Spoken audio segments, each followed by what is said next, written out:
subscribe official iNews channel. Dan jangan lupa klik tombol notifikasinya.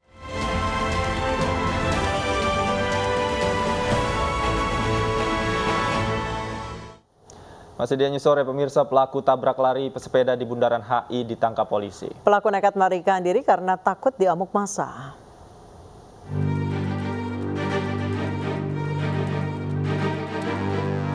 Inilah detik-detik saat seorang pesepeda ditabrak mobil di kawasan Bundaran Hotel Indonesia Jumat kemarin. Bukan menolong pesepeda, pengendara mobil mewah tersebut justru melarikan diri. Usai kejadian ini viral, kepolisian pun bertindak dan menangkap pelaku yang masih di bawah umur. Polisi juga menyita mobil mewah atas nama sang ayah. Pelaku berinisial D ini kan masih kita periksa ya, dan kebetulan juga masih di bawah umur.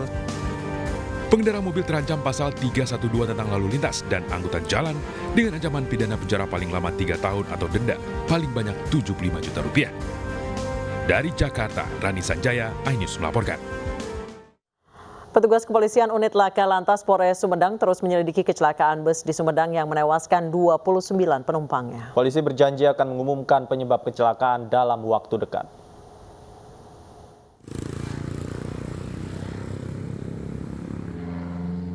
Polisi masih menyelidiki penyebab pasti kecelakaan bus yang terjun ke jurang di Tanjakan Caiwado, Sumedang, Jawa Barat. Polisi menemukan karet ban yang dijadikan pengikat per depan bagian kiri. Sementara rem bus masih diselidiki terus apakah berfungsi atau tidak. Untuk set belum ada keluar. Hari ini melakukan pemeriksaan, jadi kita menunggu hasilnya dari SDM dan dari karena kemarin laporannya tidak cukup, jadi mudah-mudahan hari ini cukup. Ya. Kira-kira hasilnya berapa hari, Pak? Tapi mudah-mudahan segera ya, kalau misalnya setelah dilakukan pemeriksaan seperti ini, maka yang jadi kesudahan kita langsung bisa sampaikan. Ini melibatkan mana aja, Pak? Bus Sri Padmi Kencana masuk ke jurang di Tanjakan Caiwado, Kabupaten Sumedang, Jawa Barat pada Rabu malam dan menewaskan 29 penumpangnya. Bus membawa rombongan studi tur dan peziarah dari SMP Islam Terpadu Al-Muawana, Subang, Jawa Barat. Tim SAR gabungan sempat kesulitan evakuasi para korban karena badan bus berada di bawah jurang. Sementara polisi berjanji akan mengumumkan penyebab pasti kecelakaan dalam waktu dekat. Dari Sumedang, Jawa Barat, Beben HVA, iNews melaporkan. Kita ke informasi lain, pemirsa. Hari ini Atta Halilintar resmi melamar Titania Aurelia Nur Hermansyah alias Aurel. Acara lamaran dihadiri Satgas COVID-19 dan dengan menerapkan protokol kesehatan. Semoga lamaran saya diterima.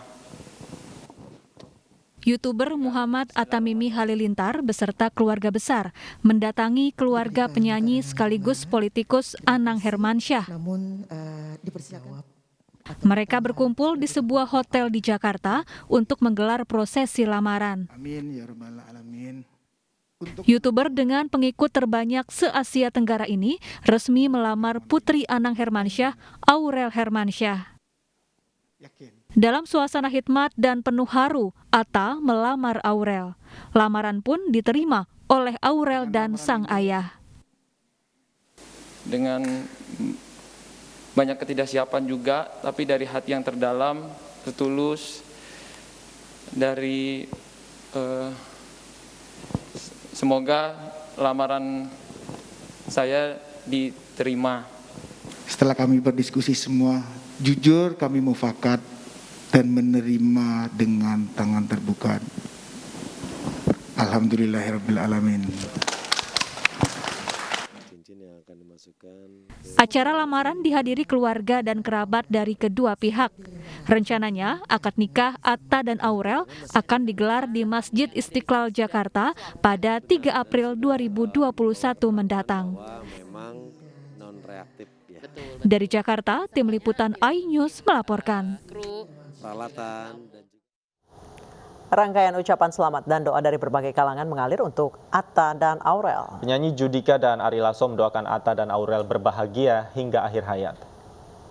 Atta, Aurel, Anang, dan Mbak Santi, semoga lancar lamarannya, lancar juga rencana pernikahannya, sampai akhir bareng-bareng. Siapa yang bareng? Atta, Aurel. Oh iya, untuk Anang, Semoga cepat dapat omongan, ya, biar nggak marah-marah terus. Betul. Sama sekali. Karena akhir-akhir ini suka marah-marah. Mas mungkin melihat dua pasangan ini seperti apa sih? Dua pasangan, satu pasangan. Satu pasangan. Satu pasangannya seperti apa? Satu kata. Asik. Asik. Sama satu lagi. Asyap. Asik dan asyap. Pokoknya mantep. Sebelum menggelar lamaran, Atta Halilintar berburu aneka perhiasan mewah dan perabotan rumah tangga seharga ratusan juta rupiah. Barang-barang itu Atta berikan sebagai bagian dari seserahan untuk kekasihnya, Aurel Hermansyah. Semangat walau berkeringat, Tuhan sampaikan terima kasih kepadanya. Ini aku bantuin lu cari ini. Ya ini mau favorit saya nih. Apa beli ini dulu? Woi, enggak saya. Kamu beli diamondnya asli ya, Kak? Asli. Di setiap bagiannya ada laser inspection-nya atau nomor sertifikatnya. Nanti sama-sama kita bisa lihat. Di ini juga mengkilat-kilat gini. Iya, ini memang didesain seolah-olah kalau dipakai itu dia kelihatan kayak ada berliannya sih. Ini yang paling terbaik. Sebelum menggelar lamaran, Muhammad Atamimi Halilintar membeli cincin tunangan dan sejumlah perhiasan lainnya untuk sang kekasih hati Aurel Hermansyah. Dengan didampingi saudaranya, Atta berkeliling dan berdiskusi dengan karyawan toko untuk memilih perhiasan yang cocok sebagai seserahan. Pilihan pun jatuh pada cincin dan kalung berlian. Yo, what's up guys, apa kabar semuanya? Masih dengan episode cari perabot, cari perabot, cari perabot. Gitu aja terus sampai calon bojoku ini seneng. Karena tugas gue adalah bikin dia seneng. Jadi seneng gue juga sih. Ya, by the way, anyway, Busway, hari ini tuh akhirnya setelah sekian lama melanglang buana berdebat telur dulu apa ayam dulu, gue akhirnya bebasin dia untuk milih apa yang dia mau. Caranya setiap barang yang dia pegang, gue akan beliin. Nah, ini ditutup matanya. Deg-degan sih guys ya, cenat-cenut kayak Smash waktu lagi manggung. Semoga gak kena yang mahal, please. Pokoknya 15 menit ya. Selain membeli cincin tunangan dan aneka jenis perhiasan, Atta dan Aurel berburu perabotan rumah tangga di sebuah toko di Jakarta. Perabotan rumah tangga ini akan mereka gunakan saat sudah tinggal satu atap kelak. Atta dan Aurel membeli berbagai perabotan mewah, mulai dari piring, sofa, meja, dan lukisan. Uniknya, saat memilih perabotan, mata Aurel ditutup kain. Kemudian, YouTuber dengan pengikut terbanyak se-Asia Tenggara ini membeli apapun barang yang disentuh Aurel dengan mata tertutup. Kalau udah tua gini ya dituntun gitu sama aku ya? Harus gitu. Enak. Kepala ada pencetan juga buat kaki. Oh ini. Dan ini kelebihannya juga dia smooth, jadi gerakannya juga lambat, nggak terlalu kaget gitu. Oh iya, enak banget. Elektrik ya? Iya. Enak banget, mau ini deh. Kayak ini deh Mbak yang tadi aku mau ya. Yaudah aku mau yang ini yang mau ini. Satu aja kan sayang, nggak usah set kan? Ya satu set lah kan buat di ruang tamu TV. Nggak ada diskonnya ini kak? Pokoknya pengantar spesial. Spesial, oke. Udah bentar. Jumlah uang yang dikeluarkan pun tak sedikit, yakni hingga ratusan juta rupiah.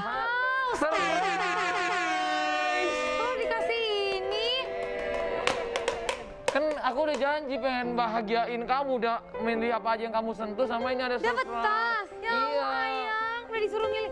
Ini supaya tadi aku pilih beneran kan? Iya, yang mau pilih, yang kesukaan kamu yang bisa dapat mobil. Pemirsa, kisah asmara putra Presiden Jokowi, Kaisang Pangarep, semakin membuat publik penasaran. Kaisang disebut melakukan ghosting, istilah yang tengah ngetren di kalangan anak muda. But more importantly, to all women who are listening to this right now. As a faithful and committed woman all this while, to a man whom she believed in, she has now been left hanging with no certainties, except for clear evidence of being cheated, both emotionally and spiritually. This man, whom I entrusted my sister to, has repeatedly asked for my parents' and grandparents' blessings, and recently asked for my sister's hand in marriage in December 2020. Now, in January 2021, he then disappeared after informing my sister through written text that his father has agreed.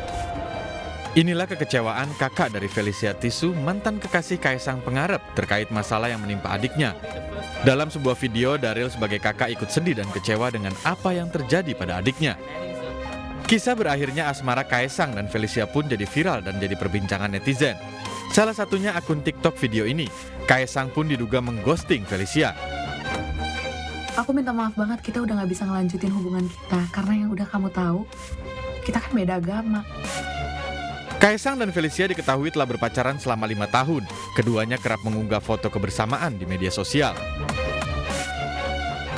Namun belakangan Kaesang memberikan klarifikasi bahwa kabar putus merupakan masalah pribadi sehingga tak etis untuk diumbar. Gimana Mas ya, itu kan masalah pribadi loh. Masalah pribadi ngapain tuh diumbar-umbar, nggak etis. Jadi gini Mas, aku sebenarnya itu sudah ngomong untuk mengakhiri hubungan ini di pertengahan bulan Januari. Dan di waktu itu juga aku juga dimaki-maki, tapi ya wes lah, aku diem aja. Istilah ghosting pun mendadak viral di dunia maya. Bagi orang yang melakukan ghosting atau menjauh dari suatu hubungan adalah jalan keluar yang cepat dan mudah. Tentu perilaku ini akan merugikan pihak sebaliknya, yakni korban ghosting. Bagi korban ghosting, mereka akan bertanya-tanya tentang apa yang sebenarnya terjadi, alasan dibalik sikap tersebut, apa yang salah dalam hubungan tersebut, apa yang salah dengan mereka, dan bagaimana peristiwa ghosting bisa terjadi. Dan tentunya hal ini bisa mengganggu psikologi orang tersebut. Tim Liputan iNews melaporkan. Dan pemirsa, untuk membahas fenomena ghosting, kita akan berbincang bersama psikolog klinis Meiti Arianti. Selamat sore Mbak. Selamat sore Mbak Meiti. Halo, selamat sore Mbak. Baik, jika diartikan dalam dalam KBBI, dalam bahasa Indonesia, ghosting itu sebenarnya artinya apa? Kalau dalam bahasa Inggris, ghost itu hantu gitu. Kalau misalnya dalam bahasa Indonesia, ghosting itu artinya sebenarnya apa? Iya. Sebenarnya kalau ghosting itu, kalau dalam bahasa Inggris kan yang berbayang ya. Cuma ghosting itu jadi salah satu fenomena kencan modern, di mana salah satu pihak mendadak hilang tanpa kabar atau nggak jelas. Jadi kata istilah anak muda itu di PHP-in gitu. Oke. Baik. Jika kita lihat fenomena ghosting ini, kata ghosting tiba-tiba menjadi kata-kata yang viral. Padahal memang sudah ada sebelumnya kalimat kata ghosting itu. Dengan yang terjadi antara hubungan dua anak muda ini, sebenarnya ghosting itu bisakah berpengaruh berbahaya ataupun parah buat orang yang di ghosting gitu? Sebenarnya efek, misalnya kalau kita bicara ada efek nggak sih, dampak ya tentu mungkin plus minus ya, tergantung tujuannya menurut saya Mbak. Jika menghindari masalah yang lebih rumit atau takut misalnya aduh nantinya ada kekerasan atau nanti akan merugikan kedua belah pihak gitu, mungkin ini akan membantu. Tapi menurut saya tetap aja ghosting kurang bertanggung jawab gitu, sehingga sebisa mungkin memang jangan dilakukan, karena menyelesaikan masalah kan harusnya duduk bareng dan kita selesaikan secara paling tidak komunikasi gitu. Nah, tapi jika ghosting dilakukan untuk menghindari drama yang menyakitkan atau mungkin menghindari untuk melukai pasangan lebih dalam, malah menurut saya ghosting itu dapat dilakukan, itu malah justru dan itu melukai lebih dalam gitu. Baik, sebenarnya apa sih Mbak Meiti yang jadi pertimbangan seseorang memilih untuk ghosting dibandingkan bertanggung jawab menyelesaikan masalah dulu sampai tuntas baru kemudian hilang gitu? Kenapa? Sebenarnya apa sih Mbak Meiti yang seseorang akhirnya memutuskan untuk ghosting dibandingkan menyelesaikan masalahnya terlebih dahulu? Mungkin dalam hal ini adalah memutuskan hubungan pacaran gitu. Iya, oke. Sebenarnya ada banyak alasan. Yang pertama, melarikan diri itu adalah cara yang paling mudah dan aman untuk menghindari hubungan. Kemudian yang kedua, mungkin menghindari drama-drama yang dirasa aduh nantinya akan memperkuat keadaan nih. Misalnya kayak ada pertengkaran, tangisan gitu. Terus kemudian yang ketiga, menghindari konflik yang lebih panjang atau yang terlalu serius. Karena dianggap nanti, kalau misalnya saya sudahin, nanti mereka nggak, misalnya pasangan tidak mau terima gitu. Terus kemudian yang keempat, perilakunya menghindari jawaban. Atau mungkin kayak nggak siap dengan jawabannya, dia nggak tahu nyapain apa gitu. Terus kemudian mungkin ada rasa bersalah, tapi nggak bisa mengakui. Jadi lebih memilih menghindar. Kemudian mungkin pelakunya juga tidak mampu menghadapi emosinya sendiri, dan sekaligus justru tidak sanggup menghadapi emosi pasangannya. Baik Mbak Meiti, kalau misalnya dilihat dari kasusnya Kaesang dan Felicia ini, sang ibu kemudian mengunggah di media sosial dan itulah kemudian menjadi cikal bakal jadi lebih panjang masalahnya, jadi lebih rumit masalahnya dan semua orang jadi involved gitu. Bukan kan ini justru membuat masalah ini semakin pelik gitu dibandingkan putus baik-baik gitu. Iya betul, dan memang selalu pihak ketiga kan yang selalu memperkeruh keadaan. apalagi ditambah lagi dengan media yang terus memblow up gitu, di viral. Yang padahal sebenarnya ghosting bukan hanya dilakukan baru sekarang, tapi dilakukan hampir sebagian orang gitu. Setuju ya, Davi ya? Tapi saya penasaran sama Mbak Meti. Mbak Meti, jika memang anggaplah korban ghosting ini mengalami masalah atau efek secara psikologis, apa indikasi yang bisa dilihat begitu, gejala pertamanya seperti apa sih tanda-tandanya, Mbak?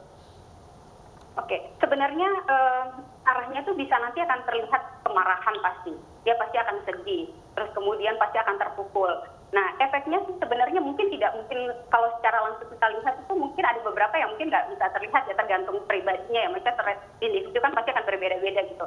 Tapi yang jelas mungkin pasti marah, kesel, terus kemudian merasa tidak dihargain, merasa tidak berdaya dan lain-lain gitu. Jadi efeknya bisa kemana-mana sih, Mas. Baik. Mbak Meti, kalau misalnya dilihat yang menjadi awal viralnya berita ini sejak ibu dari Felicia ini memposting atau mengunggah mengenai kelakuan ghostingnya Kaesang ini di media sosial yang kemudian jadi viral.